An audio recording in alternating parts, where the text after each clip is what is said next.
الرحیم۔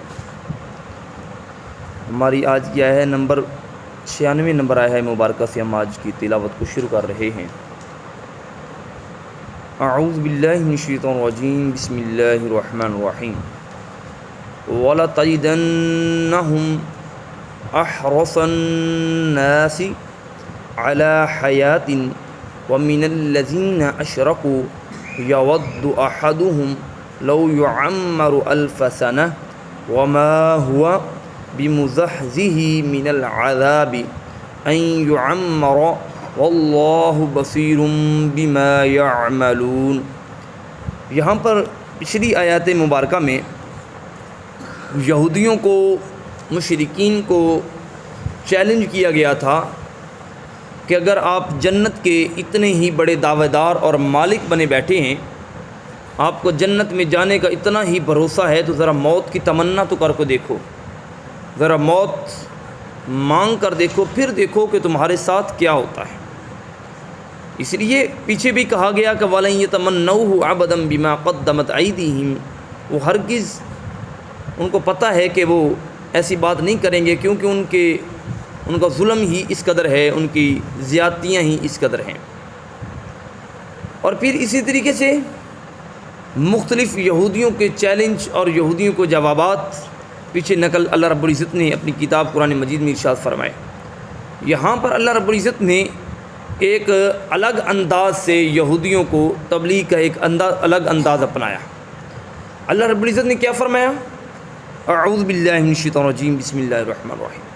وَلَتَجِدَنَّهُمْ أَحْرَصَ النَّاسِ، پیارے حبیب آپ ان کو پائیں گے حریص لوگوں کے اوپر، علی حیات زندگی پر۔ پیارے حبیب صلی اللہ علیہ وآلہ وسلم یہ اپنی زندگی کو پانے کے لیے، اپنی زندگی کی بڑھوتری کے لیے، لمبی عمریں پانے کے لیے یہ بہت بڑے حریص ہیں، اور پھر فرمایا یہ لوگوں سے زیادہ یہ حریص ہیں۔ یہاں پر لوگوں سے مراد، ناس سے مراد ان کا ہی دوسرا گروہ ہے۔ یاد رکھیے اس کا شان نزول کچھ اس انداز میں ہے کہ یہودی جب بھی ایک دوسرے کو ملتے تو وہ کہتے تھے کہ زہ الف سنہ، تم 1000 سال جیو، الف سنہ تمہیں 1000 سال زندگی ملے۔ تو وہ ایک دوسرے کو اس طرح کی یعنی کہ دعائیں دیا کرتے تھے، اور ایک دوسرے کے بارے میں اس طرح کی دعائیں کیا کرتے تھے کہ تمہیں 1000 سال زندگی ملے۔ یاد رکھیے گا اسلام بھی بندے کو اس بات کی تبلیغ دیتا ہے کہ وہ اپنی زندگی کی بڑھوتری کے لیے دعا کرے، مگر وہ زندگی جس زندگی میں عمل نیک ہوں، اچھے عمل ہوں، وہ زندگی اس کا ملنا نعمت ہے۔ سرکار مدینہ صلی اللہ علیہ وآلہ وسلم کی حدیث مبارکہ ہے مشکوٰۃ شریف میں کہ میرے کریم آقا اسلام سے عرض کی گئی کہ حضور دنیا میں سب سے بہترین بندہ کون ہے؟ آقا اسلام نے فرمایا کہ بہترین بندہ وہ ہے کہ جس کی عمر لمبی ہو، اس کے عمل نیک ہوں۔ عرض کی کہ حضور برا بندہ کون ہے؟ فرمایا برا بندہ وہ ہے کہ جس کی عمر لمبی ہو اور عمل برے ہوں۔ یعنی کہ اگر زندگی بڑی ہے تو اللہ رب العزت اس زندگی کی میں نیک عمل کرنے کی توفیق مل جائے، یہ اس کا کرم نوازی ہے۔ اگر زندگی لمبی ہے، قارون جیسے عمل ہوں، تو پھر وہی زندگی اس کی وبال جان بن جاتی ہے۔ تو یہاں پر یہودی صرف لمبی زندگی کی دعا کرتے تھے، اس لیے فقہاء کرام، اولیاء کرام فرماتے ہیں کہ جب بھی زندگی کی دعا کرو اس وقت ساتھ ساتھ تم یہ دعا کرو کہ مالک جب تک زندگی ہے ہم ایمان والی زندگیاں عطا فرمانا۔ کون سی زندگیاں؟ ایمان والی زندگیاں عطا فرمانا۔ یہاں پر اللہ رب العزت نے ان کا یہودیوں کو یہ رد پیش کرتے ہوئے، ان کا یہ طریقہ پیش کرتے ہوئے فرمایا وَلَتَجِدَنَّهُمْ، آپ ان کو پائیں گے، ضرور پائیں گے، احرص الناس، وہ حریص ہیں، لالچی ہیں، کس کے بارے میں؟ علی حیات، وہ زندگی کے بارے میں لالچی ہیں، وہ ہر وقت اسی تمنا میں رہتے ہیں، اسی آرزو میں رہتے ہیں کہ ہماری زندگی بڑھ جائے۔ وَمِنَ الَّذِينَ، اور وہ لوگ اشرکوا، جنہوں نے شرک کیا، ان لوگوں سے، یعنی کہ یہودی اپنے مشرکین بھائیوں سے بھی زیادہ اپنی زندگی کو بڑھوتری کے لیے لالچی رہتے ہیں، حریص رہتے ہیں۔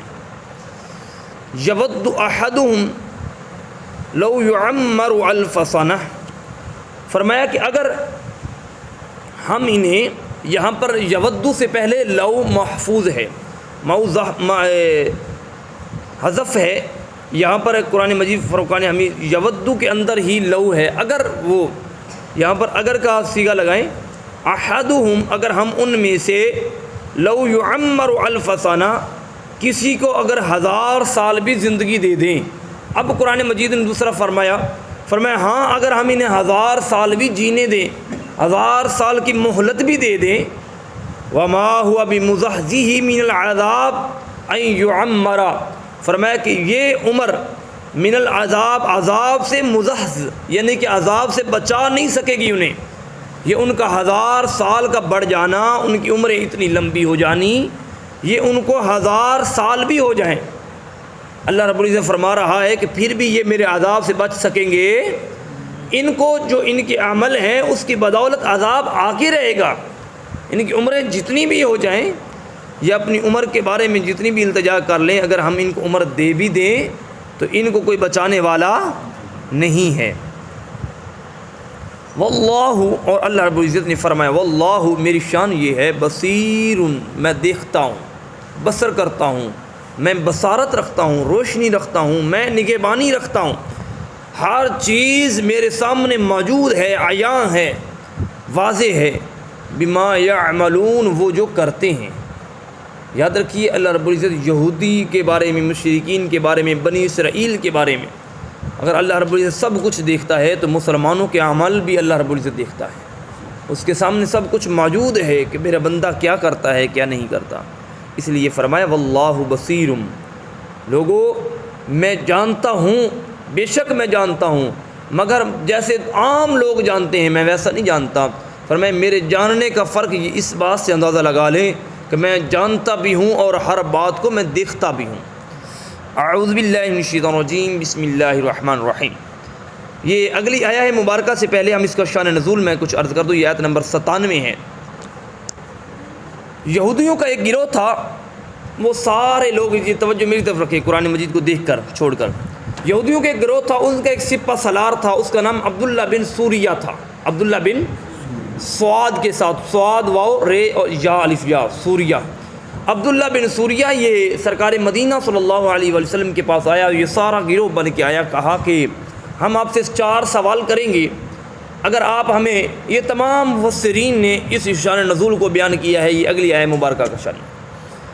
وہ عبداللہ بن سوریہ نے کہا کہ ہم آپ سے 4 سوال کریں گے، اگر آپ 4 سوالوں کا ہمیں جواب دے دیں تو ہم آپ کی اسلام میں داخل ہو جائیں گے، کلمہ پڑھ لیں گے۔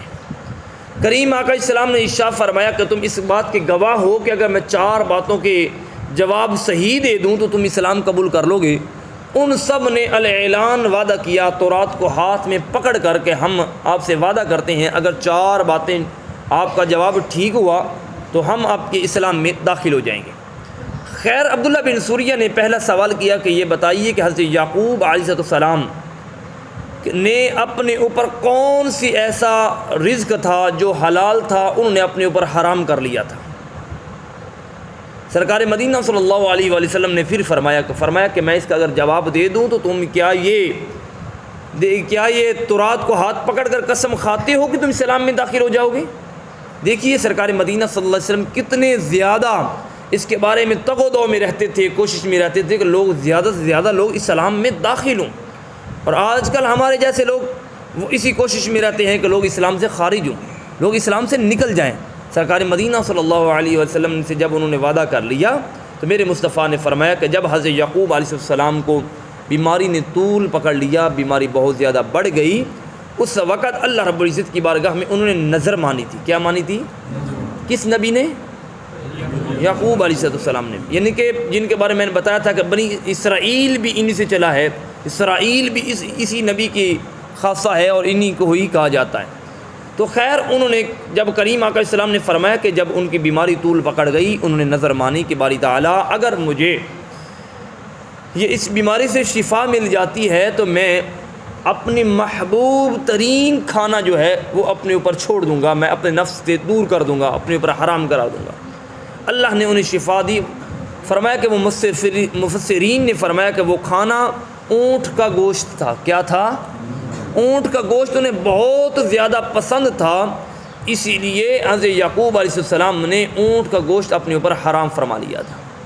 پھر اس کے ساتھ کچھ مفسرین نے فرمایا کہ اونٹ کے گوشت کے ساتھ ساتھ آپ نے اونٹنی کا دودھ بھی اپنے اوپر حرام فرما لیا تھا اس نظر کی وجہ سے۔ انہوں نے کہا کہ ہمیں اپنے موسیٰ علیہ السلام پر اترنے والی تورات کی قسم آپ نے بالکل جواب ٹھیک دیا ہے۔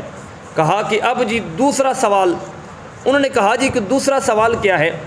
تو وہ عبداللہ بن سوریہ کہنے لگا کہ دوسرا سوال یہ ہے کہ آپ یہ بتائیے کہ عورت کا جو بچہ جو پیدا ہوتا ہے وہ کیسے پیدا ہوتا ہے، اس کا عمل کیا ہے؟ تو کریم آقا علیہ السلام نے ارشاد فرمایا کہ اس کا عمل یہ ہے کہ عورت کا اور مرد کا جو بچہ پیدا ہونے کا ہے، فرمایا کہ اگر مرد کا پانی غالب ہے تو جو بچہ ہے یعنی کہ اولاد ہے وہ مرد کی طرف لوٹے گی، یعنی کہ مرد پیدا ہوگی، مذکر پیدا ہوگی۔ اگر عورت کا پانی غالب ہے تو اس میں یہ ہوگا کہ وہ جو ہے اولاد وہ عورت کی طرف لوٹے گی، یعنی کہ بچی پیدا ہوگی۔ انہوں نے کہا یہ بھی جواب آپ کا ٹھیک ہے۔ بہرحال یہ حدیث مبارکہ لمبی ہے، مختصر سا کرتا آگے چلا جاؤں۔ پھر انہوں نے کہا کہ حضور تیسرا سوال، کتنے سوال ہو گئے تھے پہلے؟ 2۔ تیسرا سوال یہ ہے کہ آپ یہ بتائیے کہ نبی امی اس کا سونا کیسا ہے، نبی کا سونا کیسا ہے، نبی سوتا کیسے ہیں؟ اتنے بھی نبی گزرے، حالانکہ یہ ساری باتیں وہ تورات میں پڑھ کے آئے تھے، وہ علم حاصل کر نہیں رہے تھے، بلکہ وہ اپنے ایک یعنی کہ یوں سمجھ لیجئے کانوں کے چسکے کے لیے آئے تھے، وہ جیسے کہتے ہیں ٹیسٹ لینے کے لیے آئے تھے۔ تو خیر قصہ مختصر، انہوں نے کہا کہ نبی کا سونا کیسا ہے، نبی امی کا سونا کیسا ہے؟ تو کریم آقا علیہ السلام نے ارشاد فرمایا کہ نبی کی آنکھیں سوتی ہیں، نبی کا دل ہمیشہ جاگا رہتا ہے۔ اس لیے سرکار مدینہ صلی اللہ علیہ وسلم ایک دن بیدار ہوئے تو آپ نے بغیر وضو کے نماز کے یعنی کہ آپ نے مصلی کی امامت فرمائی، تو صحابہ کرام نے عرض کی یا رسول اللہ فدا کے ابی و امی، یا رسول اللہ ہم یہ پوچھنا چاہتے ہیں کہ کیا اس انداز میں ہم بھی نماز پڑھ لیا کریں کہ سو کر اٹھیں اور نماز پڑھ لیں؟ میرے کریم آقا علیہ السلام نے ارشاد فرمایا میرے صحابہ تمہارا سونا اور میرا سونا برابر نہیں ہے۔ فرمایا تم سو جاتے ہو، تمہارا دل بھی سو جاتا ہے۔ فرمایا میں جب سو جاتا ہوں اللہ رب العزت میرے دل کو بھی زندہ رکھتا ہے۔ بہرحال تو کریم آقا علیہ السلام نے ارشاد فرمایا کہ نبی کا سونا اس کی ظاہراً آنکھیں سوتی ہیں، اس کا دل نہیں سوتا۔ انہوں نے کہا کہ ہمیں موسیٰ علیہ السلام پر اترنے والی تورات کی قسم آپ کا یہ جواب بھی ٹھیک ہے۔ اب انہوں نے کہا کہ جی اب چوتھا سوال یہ ہے، اور کہا کہ اس چوتھے سوال کے اوپر ہی ہمارا یہ عمل دار و مدار ہے کہ ہم نے اسلام قبول کرنا ہے یا نہیں کرنا۔ یہ آخری سوال ہی ہمارا جو ہے وہ ہمیں یا تو اسلام کی طرف لے جائے گا یا ہمیں اسی اپنے مذہب پہ رکھے گا۔ کریم آقا اسلام نے پھر فرمایا کہ تم قسم کھاتے ہو اگر میں جواب ٹھیک دے دوں تو تم اسلام میں داخل ہو جاؤ گے؟ انہوں نے کہا ہم قسم کھاتے ہیں۔ تو کریم آقا اسلام کی بارگاہ میں انہوں نے عرض کی کہ کہنے لگے آپ یہ بتائیے کہ ہر نبی کا ایک کفیل آیا ہے، ایک دوست آیا ہے، آپ کا کون سا دوست ہے، آپ کا کون سا فرشتہ آپ کے ساتھ ہے؟ اس وقت اللہ رب العزت کے محبوب نے فرمایا کہ لوگوں میرا جو فرشتہ ہے، میرا دوست ہے، فرمایا وہ جبریل امین علیہ السلام ہیں۔ کون سے ہیں؟ جبریل امین۔ جبریل امین، ایل کہتے ہیں اللہ کو، جبر کہتے ہیں بندے کو، اسی طریقے سے مکل کہتے ہیں بندے کو، اور ایل کہتے ہیں اللہ کے یعنی کہ بندے کو۔ جبریل کا مطلب ہوتا ہے اللہ کا بندہ۔ تو اس کے کہنے لگے آقا اسلام نے فرمایا کہ میرا جو فرشتہ ہے اس کا نام جبریل امین ہے۔ تو وہ کہنے لگے کہ جبریل امین تو ہمارا بہت بڑا دشمن ہے، اس نے ہمارے اوپر بڑا عذاب نازل کیا، ہمارے جو ہے بستیوں کو اس نے الٹا فلاں کیا، اس طریقے سے عذاب نزول نازل کیا، لہذا ہم اب اسلام قبول کریں گے نہیں۔ انہوں نے اسلام سے انکار کر دیا، کہا کہ جبریل ہمارا دشمن ہے۔ اب اس کا اب آئیے قرآن مجید فرقان حمید کی طرف۔ کچھ مفسرین نے اور بھی کچھ شان نزول بیان فرمائے ہیں، اس کے علاوہ بھی وہ ملتے ہیں، تو وہ بھی میں عرض کر دیتا ہوں۔ اعوذ باللہ من الشیطان الرجیم، بسم اللہ الرحمن الرحیم۔ آیت نمبر 97 ہے، فرما قل، پیارے حبیب آپ ان سے کہہ دیں۔ اب دیکھیے جبریل امین پر کی ذات پر اٹیک ہوا، تو جب فرشتوں کی ذات پر اٹیک ہوا، فرشتوں کی ذات کو سامنے ہائی لائٹ کیا گیا، اس کے جواب میں سرکار مدینہ صلی اللہ علیہ وسلم نے خود ارشاد فرمایا، بات رب کی ہے مگر رب نے ڈائریکٹ خطاب نہیں کیا، کہا کہ میرے فرشتوں کی بات ہے، پیارے حبیب آپ ان سے فرمائیے، من کان عدو، جو کوئی دشمن رکھے، لجبریل، جبرائیل امین علیہ السلام کو، اب اللہ رب العزت نے فرمایا جو کوئی ان سے دشمنی رکھے، فَإِنَّهُ نَزَّلَهُ عَلَىٰ قَلْبِكَ، پس وہی جبریل جس نے آپ کے اوپر اس سے پہلے نازل کیا اللہ کے حکم سے، یعنی کہ جبریل تو کبھی اپنے پاس سے کوئی بات لاتے ہی نہیں، وہ تو اللہ کے اذن سے، اللہ کے حکم سے، اس کے آرڈر سے کوئی نہ کوئی چیز لاتے ہیں، مصدقا لما بین یدی، وہ تصدیق کرتا ہے اس کی بین یدی جو تمہارے ہاتھوں میں ہے، ہاتھوں سے مراد کیا ہے؟ کیا کتابیں تھیں ان کے پاس؟ تورات تھی، زبور تھی، انجیل تھی، جو تمہارے ہاتھوں میں ہیں، جو کتابیں ہیں، انہوں نے وہ وحی لائی کہ جو تمہاری کتابوں کی بھی تصدیق کرتی ہے۔ تمہیں تو خوش ہونا چاہیے تھا کہ ہم بڑی بات ہے جی قرآن مجید ہماری کتابوں کی تصدیق کرتا ہے، تمہیں تو اس باتوں پر خوش ہونا چاہیے تھا، بجائے اس کے کہ تم شکر ادا کرنے کے، خوشی منانے کے، تم تو جبریل امین کے نعوذ باللہ دشمن بن گئے۔ فرمایا وَہُدًى، اور ہدایت ہے، وَبُشْرَىٰ، اور بشارت لے کے آتا ہے، ہدایت اور بشارتیں جبریل امین علیہ السلام لے کر آتے ہیں، للمؤمنین، کس کے لیے؟ جس کے دل میں ایمان موجود ہوتا ہے، جو صاحب ایمان ہوتے ہیں، صاحب مومن ہوتے ہیں۔ فرمایا اسی لیے اللہ رب العزت نے ان کو بطور ہدایت اور بطور بشارت کا ایک رسول، یا رسول سے مراد پیغام لے کر آنے والا بنا کر بھیجا۔ اس آیت مبارکہ کا اور اگلی آیت مبارکہ کا میں شان نزول اکٹھا بیان کرتا ہوں۔ اعوذ باللہ من الشیطان الرجیم، بسم اللہ الرحمن الرحیم۔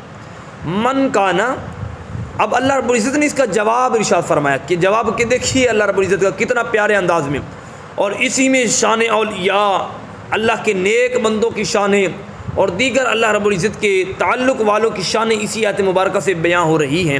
فرمایا من کانا، پس جو عدو، جو دشمن رکھے، للہ و ملائکتہ و رسلہ و جبریل و میکال، جو ان ساروں کو اللہ کو دشمن رکھے، ملائکہ کو، رسولوں کو، جبریل امین کو، میکائیل کو، یہاں پر جبریل امین اور میکائیل کا ذکر فرما کر اس میں سارے فرشتے شامل ہو گئے۔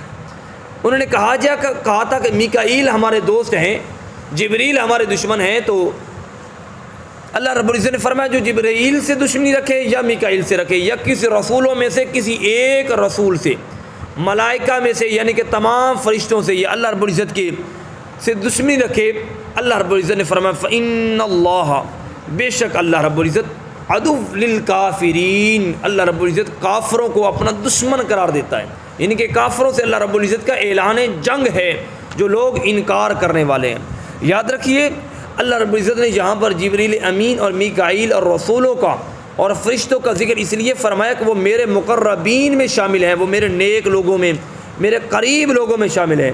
اور اسی طریقے سے اولیاء کرام جو اللہ رب العزت کے خاص بندے ہیں، جو ان سے دشمنی رکھے گا وہ دشمنی گویا کہ خدا کریم سے دشمنی رکھنے والا ہے۔ حدیث قدسی میں آتا ہے، صحیح مسلم شریف کی روایت ہے، سرکار مدینہ صلی اللہ علیہ وسلم نے ارشاد فرمایا کہ جو اللہ کے نیک بندوں سے، اللہ کے ولیوں سے دشمنی رکھتا ہے، اللہ رب العزت فرماتا ہے اس بندے کے لیے میرا اعلان جنگ ہے۔ آج کل سوشل میڈیا کا دور ہے، کچھ لوگ نام نہاد وہ جناب وہ ٹی وی پر بیٹھ کر اپنے ایک کمرے میں بیٹھ کر وہ بیان کرتے ہیں کہ جی بابے تو شاہی کوئی نہیں، فلاں تو شاہی کوئی نہیں، فلاں تو شاہی کوئی نہیں۔ یاد رکھیے جو اللہ کے نیک بندوں سے دشمنی رکھتا ہے اس میں کیڑے نکالنے کی کوشش کرتا ہے، اس نے نیک بندوں سے دشمنی نہیں رکھی بلکہ اس نے خود خدا سے دشمنی رکھی، اور اللہ رب العزت بہتر کافی ہے اس سے بدلہ لینے والا۔ ابھی اس آیت مبارکہ کا شان نزول کچھ اس طریقے سے ہے کہ حضرت عمر بن خطاب رضی اللہ تعالیٰ عنہ ایک دن وہاں، یہ میری طرف توجہ کیجیے یہ شان نزول سننے کے لیے، حضرت عمر خطاب رضی اللہ تعالیٰ عنہ اپنے کچھ یہودی دوستوں کو، کچھ جو پہلے تعلق والے تھے ان سے ملنے کے لیے آپ ان کے پاس گئے۔ جب ان کے پاس پہنچے، ان کے پاس پہنچنے کے بعد انہوں نے بڑے کھڑے ہو کر آپ کا گرم جوشی کے ساتھ آپ کا استقبال کیا، آپ کو بٹھایا۔ بٹھانے کے بعد حضرت عمر بن خطاب رضی اللہ تعالیٰ عنہ فرمانے لگے کہ میں آپ سے ملاقات کے لیے نہیں آیا، آپ سے دوستیاں تعلق بڑھانے کے لیے نہیں آیا، بلکہ میں اس لیے آیا ہوں کہ تمہیں قسم ہے تورات کی، تمہیں قسم ہے موسیٰ علیہ السلام کی، تمہیں قسم ہے کوہ طور پہاڑ کی، یہ تمام چیزیں ان کے ہاں بڑی معتبر کہلاتی تھیں۔ تم یہ بتاؤ کہ کیا تورات میں آقا السلام کا ذکر موجود ہے یا نہیں؟ انہوں نے کہا ہاں بالکل موجود ہے۔ انہوں نے کہا کہ تمہیں قسم ہے اس کی قبضہ قدرت کی جس نے تمہیں یہ سب کچھ دیا، جس نے تمہیں من و سلوہ کے خزانے دیے، کیا یہ بتاؤ کہ یہ نبی سچے ہیں یا نہیں؟ انہوں نے کہا سچے ہیں۔ سارے لوگ خاموش ہو گئے۔ پھر انہوں نے کہا کہ آپ اس کا کلمہ کیوں نہیں پڑھتے، ایمان لے کر کیوں نہیں آتے؟ تو انہوں نے کہا جی کہ ہمارے ایمان نہ لانے کی بس ایک وجہ ہے جس وجہ سے ہم ایمان نہیں لاتے۔ تو پوچھا کہ وہ وجہ کیا ہے؟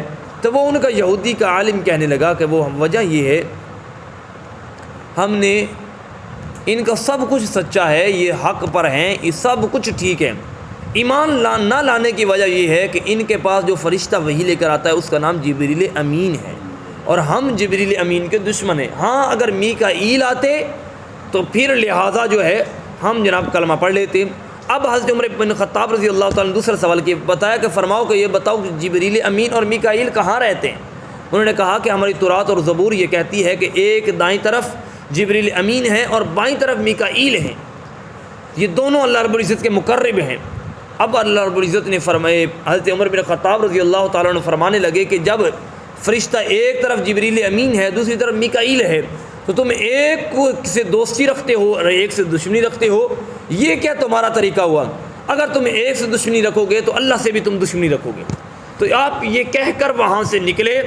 ابھی سرکار مدینہ صلی اللہ علیہ وآلہ وسلم کے پاس پہنچے ہی تھے تو میرے کریم آقا علیہ السلام نے فرمایا کہ جب عمر تمہیں مبارک ہو، اللہ نے تمہاری شان میں یہ آیت مبارکہ کو اتار دیا ہے، من کان فإن اب یہ من کانا پس جو عدف جو دشمنی رکھے للہ اللہ کے لیے، و ملائکتہ اس کے فرشتوں سے، و رسول اور اس کے رسول سے، رسول سے مراد پیغام پہنچانے والے بھی ہیں، رسول سے مراد نبی بھی ہیں، رسول سے مراد رسول بھی ہیں، یہ تینوں چاروں معنوں میں یہ آ سکتا ہے۔